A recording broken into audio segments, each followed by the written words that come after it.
안녕하세요. 무협 전문 채널 미소협입니다. 이번 시간에 다룰 내용은 개방의 진방절기로. 소봉, 070 박정과 같은 대영웅들이 주력으로 사용하였던 남자의 무공, 항룡 18장에 대해 알아보고자 합니다. 재미있겠지요? 그럼 시작해보겠습니다.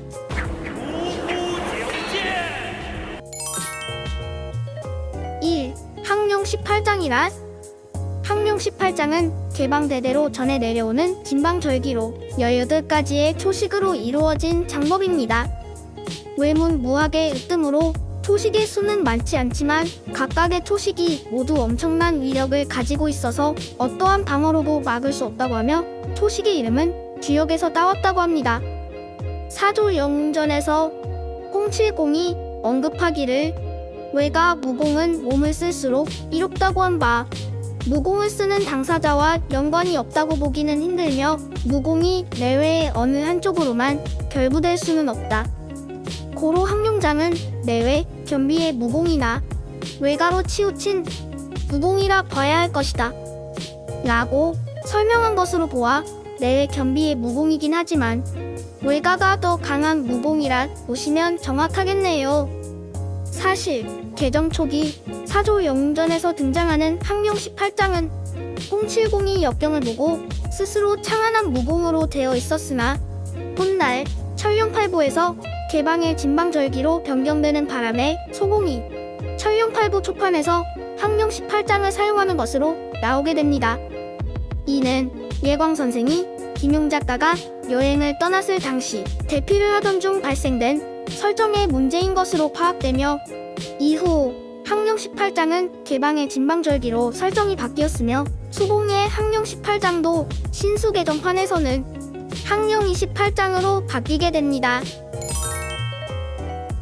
2. 항룡 28장은? 그렇다면 항룡 28장이란 무공은 과연 어떤 것일까요? 소설에서의 소공과 허죽의 대화를 통해 그 내용을 살펴보도록 하겠습니다. 본래 무공 실력이 전무한 상태에서 제18장까지만 배운다 해도 천하 영웅들에 맞서 패권을 다툴 수 있는 경지에 도달한 것이네. 그 이후의 10장이 변화무쌍하긴 하지만 그 위력은 앞에 18장에는 크게 미치지 못하지. 평소에 나도 곰곰이 생각해봤지만 뒤의 10장은 그 핵심이 이미 앞에 있는 18장 안에 모두 포함되어 있어 사족이라 할 수 있네. 다만 항룡 28장의 정수는 유여부진이란 4글자에 있네. 1장을 내보낼 때 반드시 여력을 남겨야 하는 거지. 상대가 후려치는 권력과 장력이 아무리 강맹하고 벼락 같다고 해도 어찌됐건 그에 응하는 1초에는 여력이 있어야 한다는 것이네. 따라서 항룡 28장을 펼칠 때 마음속으로는 이런 생각을 해야만 하네. 상대에게 동룡이 80마리, 100마리가 있을 때 한 마리 또 한 마리 제압하고 10마리를 제거했지만 다시 20마리가 남아있더라도 내 장력의 시종, 빈틈이 없다면 그건 영원히 패하지 않는 경지에 이르는 것이다. 사실 항룡유의 1초는 형님께서 적을 칠 때 3푼을 쓰고 7푼의 힘을 남겨야만 한다고 하셨으니 이미 항룡 28장의 핵심을 말씀하신 겁니다. 네, 항룡 28장의 경우 유여부진이라 하여 1장을 내보낼 때 반드시 여력을 남겨두어야 하는 것.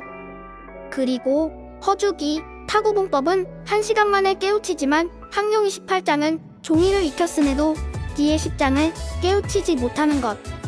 이것만 봐도 대대로 전수되던 항룡 28장이 이후 외문무공으로 대표되는 항룡 18장보다 심오함을 알 수가 있습니다. 철룡팔부에서 설명되는 항룡 28장은 강과 유의 상반된 성질과 육아와 도학이론을 겸비한 매우 심오한 무학으로 설명되기에 사조 영웅전에서 등장하는 항룡 18장이 이전 항룡 28장보다는 유하고 심오한 성질이 없어졌다고 보아야 맞을 것 같습니다.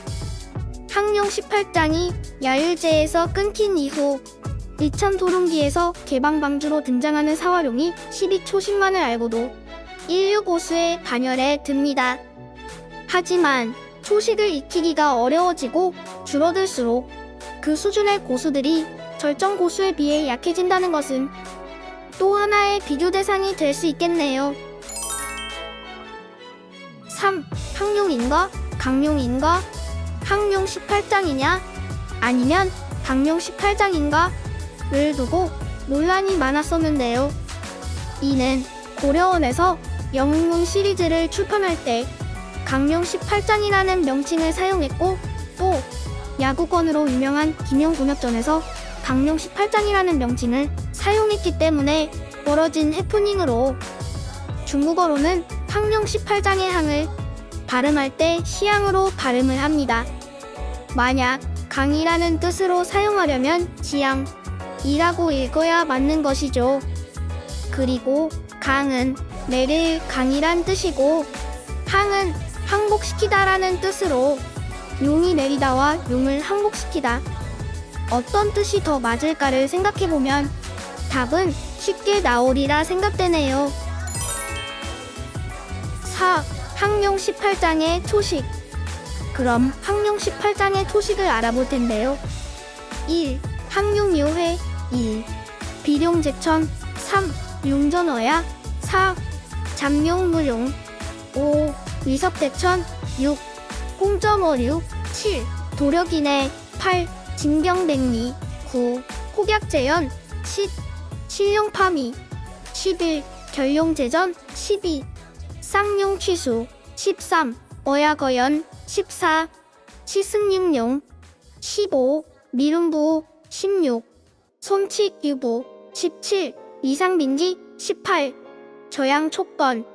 이렇게 18가지의 초식으로 구성되어 있습니다. 이 초식의 순서가 정확한지는 확실치가 않으며 순서가 바뀌었을 수도 있습니다. 그럼 사용법이 묘사된 몇 가지 초식을 먼저 살펴보도록 하겠습니다. 첫 번째 항룡요에는 한쪽 다리를 살짝 굽히고 손으로 원을 그리며 장력을 뿜습니다. 가볍게 미는 듯이 보이지만 생나무를 일격에 두 토막으로 부러뜨릴 정도로 엄청난 위력을 지닌 장법이지요.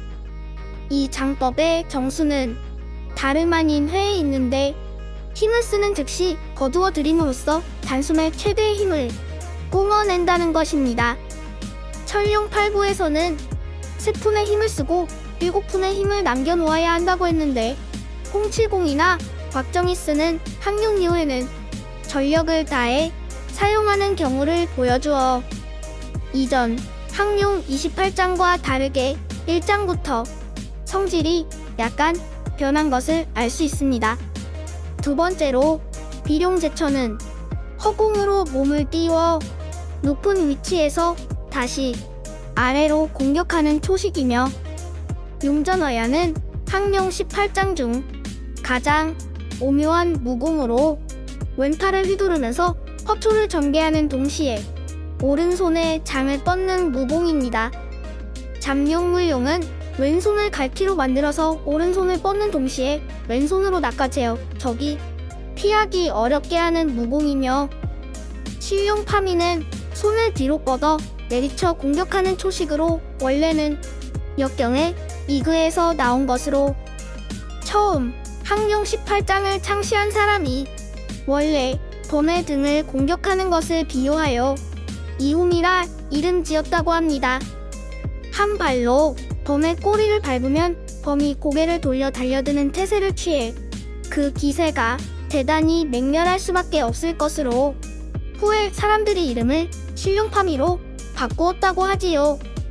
위력도 강하고 등 뒤의 기습을 막아낼 수 있는 장점이 있으나 등 뒤로밖에는 쓸 수가 없다는 게 단점입니다.